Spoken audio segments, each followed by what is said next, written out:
But if they win that, then I think the next time we're here and we're talking about this a game like on an actual Monday, that's where I just think we completely look at this. And I think those odds that you've been looking at, Sean, I think they go up to like over half if you win that game. Yep. I would agree. Speaking of quarterbacks, can I ask you fellas a question? Like, how would you grade or what would you, use to describe CJ's performance here? Because we were taught, or at least I was thinking about how he was grasping the offense, and he looked kind of maestro-like, and I didn't want to get to the point where I was doing the further comparison of him and Tom Brady. However, like that is one of the things that look, Patriots offense on, so on and so forth. You know what I mean? But like, how comfortable do you feel like he feels with this? Because that's going to be the big thing for me is like the defense, like the recipe that they had established coming into the season was have this defense be incredible and then have CJ be able to, elevate whatever they have happening in order to go and win games against the tougher teams. Obviously that starts off the bye week versus Seattle. But I'm interested in how you guys feel about CJ and his ability to execute this offense because he's looked incredible against bad teams, which is what good quarterbacks at least look like. I think it's A+. I think it was as good as it could be. And I think I think CJ's confidence is, I'm not sitting here. I'm not saying he's mentally weak, but I just know that sometimes when things aren't as bad as they appear, he looks worse. Like he looks down in the dumps. He looks like his dog just died. And I think that is a big part of CJ's game. So there's nothing he didn't do yesterday that you would want to see. He was making throws in the pocket. He was making throws out of the pocket. He was using his legs. The tempo was perfect. Even the end of the first half. Sometimes there's times where they need to speed it up. I thought he did a good job taking it down. He was making the third down throws that he needed to make. I thought he was perfect yesterday. If there's any bit of that version of CJ Stroud moving forward, we've always talked about the offense is kind of graded on a curve. I don't think he could have played a better game yesterday than he played. Even the one play where if you want to nitpick, he held on to the ball too long and maybe he could have tried to throw it away. I thought he did a hell of a job making the first guy miss. Like he did. He did. He kind of duck stepped in there. Yeah.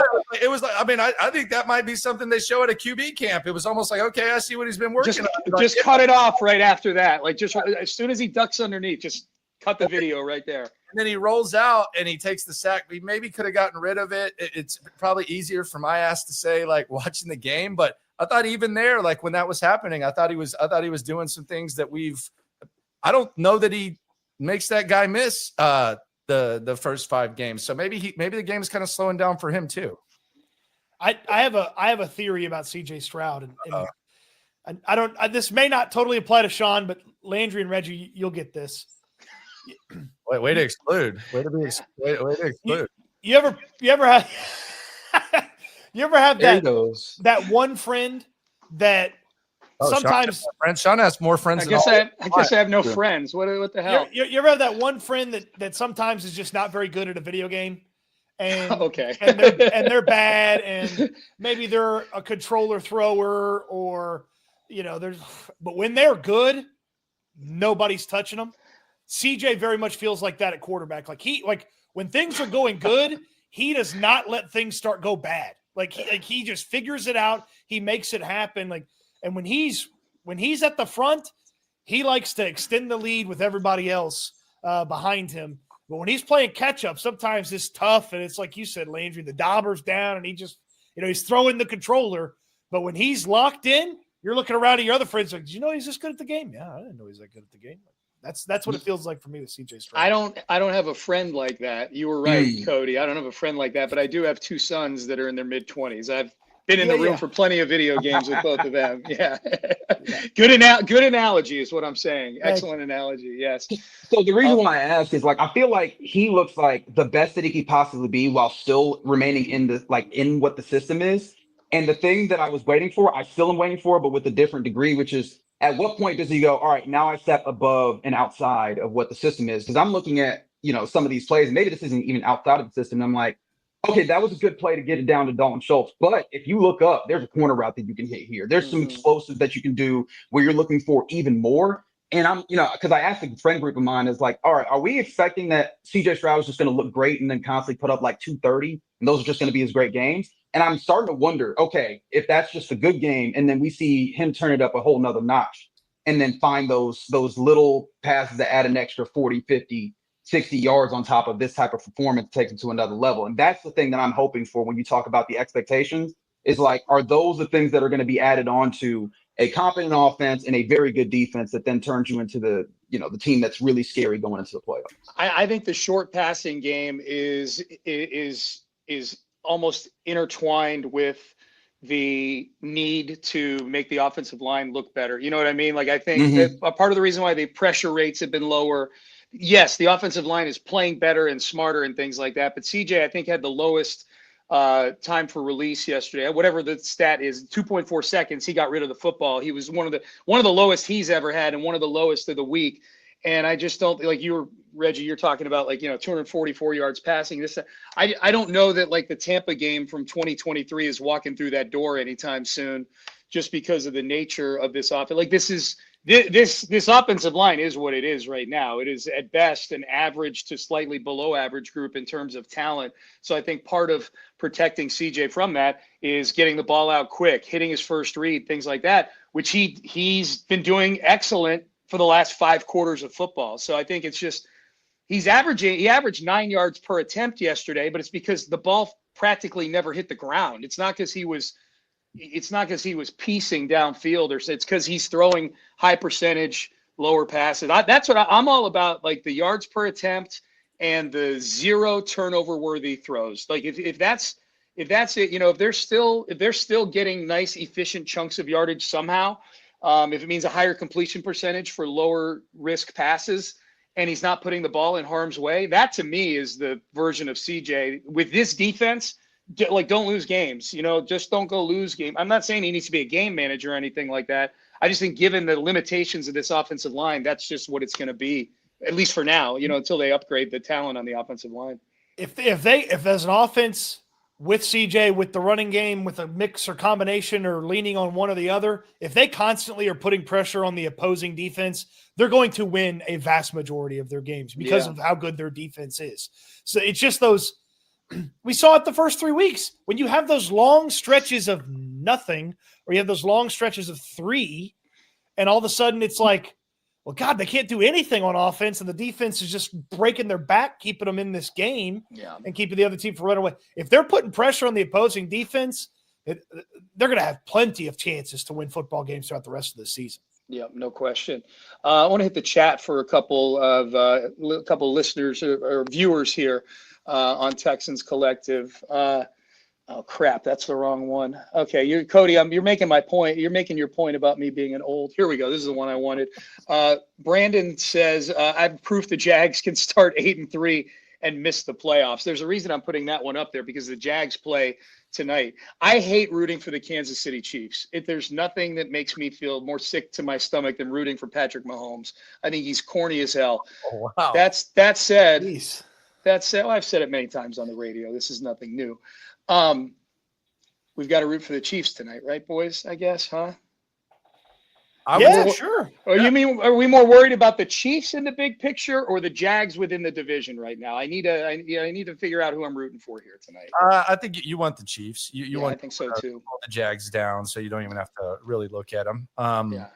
It does feel like a weird one, though. It kind of feels like that weird 3.5 point line where everybody's jumping on the Chiefs. I'm actually trying to make that decision right now myself, and I'm just like, I don't know how I'm feeling about this. But yeah, I think it would be more beneficial for the Chiefs, especially given the fact that there's just like a big cluster, like you mentioned earlier, to where just kind of like get Jacksonville below that cluster. Bring them back into the windshield a little bit here, right? I guess. See, I'd love for Jacksonville to deal as many blows to the Chiefs as possible, because I think this is going to be a totally different Chiefs team in a few weeks when they get Rashee Rice back, and they're just going. It's going to be a different. They're going to be a different animal on the football field, and so I'd love for the Jags to have that early confidence, and then get the rug pulled out from under them like it typically happens. Though, I guess you do always run the worry of like, okay, like they've cobbled it together and they haven't really got Travis Hunter going on offense, and they haven't gotten Brian Thomas Jr. going. And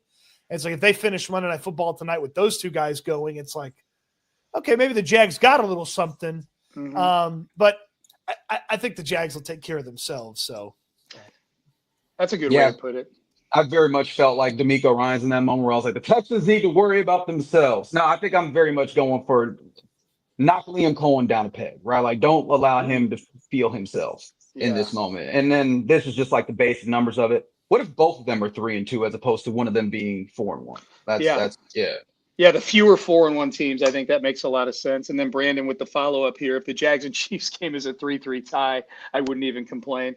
I would. Ties suck. I hate Bill Polian for making 10-minute overtimes. Not that that's something we want to hash out here on the Texans Collective, but don't get me started. Win it in regulation, damn it. What's that? Win it in regulation. I'm not here for all this overtime. No. All right, so post-bye week, we got Seattle coming up on Monday night. I would imagine that'll be that's 2 weeks out. That'll be a Tuesday edition of Texans Collective that week for sure, I would say, with the game on Monday night. All right, boys. So we got bye week. Any big plans for the bye week for Reggie, SNL? I know, Reggie, you're up in Nashville as we speak right now, so you're doing your bye week right now. It's you. Yeah. I'm going to Vegas actually Thursday. So yes. Texas OU. I've been to Texas OU a lot of times. Never experienced it in Vegas. So we'll go watch the big bad Longhorns take on the Sooners. Are you surprised they're a 3-point favorite in this game? No, not Longhorns. Yeah, they can probably just show up to that one, but yeah, they see. I was waiting for it to come out. What are you doing, Cody? I'm going to sneak up to the State Fair of Texas. Hey. And if I feel a little wild, I might even sneak over to Lubbock, go watch the Red Raiders play Kansas. Nice. Oh, yeah. Better go Friday. I've told them don't go to the fair on Saturday of Texas OU. That would be the dumbest thing that you could. It's not so bad. And Friday's not far behind, but you can make do there. But yeah. I am going to Ravens-Rams. Amy and I are doing our annual bye week trip, so I'm going to go up there. I'm going to wear my Texans gear and talk shit to people in Baltimore because what could possibly happen in Baltimore that could go wrong, right? Like, don't end up a statistic. Yeah. Right? Like, what I would like it to remain one Mark Sanchez. You know what I mean? Like, I don't want to. Sean Sanchez. Yeah, man. Oh, yeah. I'm going to stab a 69-year-old crack dealer or something like that was on the wire. Yeah. Or they'll stab me, whatever. It's self-defense. I've already forgotten who stabbed who with this whole Mark Sanchez thing. Schefter deleted his tweet because he said Mark Sanchez got robbed, and then they were like, that definitely didn't happen. That's kind of not at all what happened. So yeah, I was out at a bar and someone said Mark Sanchez got stabbed. I was like, oh God. And then I woke up the next morning and I was like, it was like Mark Sanchez arrested. I was like, what? So did he get stabbed or not? They're like, yeah, he got stabbed and arrested. Yeah, no, that is an exacta you see very, very rarely. The best of the people like Orlovsky and I like Dan Orlovsky, but the best of the people who like immediately saw he got stabbed and they're like, couldn't be a nicer guy in the world. Prayers up for Mark Sanchez. The reply, go find those because you can't delete those, right? Like you can't. If you send prayers to somebody, you're outside the edit window of your blue check mark, you've got to leave that up there. You can't take that down. Those are the rules. You can't take down prayers. So the replies to those are the best. They're the best. Prayers are non-refundable. Or non-refundable. Yeah, non-refundable. So yeah. So yes. Ball, Dan.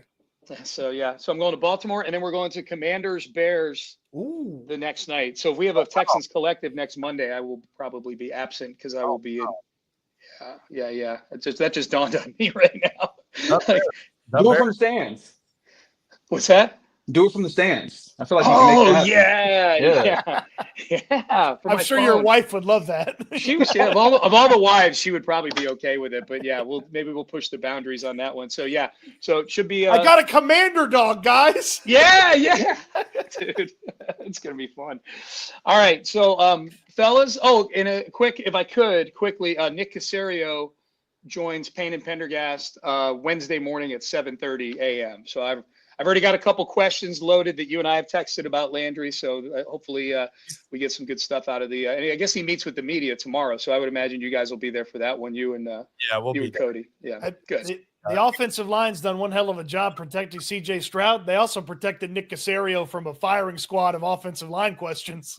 No kidding. Yeah, no, the last couple weeks, the tone, like It's really weird. I mean, I think you guys would probably agree with this. Like, if someone had told all of us before the season, like blindly, that the Texans would be 2-3 heading into the bye week, I would have bet that everybody's livid, everybody's angry. And I'm not saying people are super happy about it, but the win and the nature of these two wins, I think, have at least kind of calmed things down a little bit heading into the bye week, right? Oh, big time. Yeah.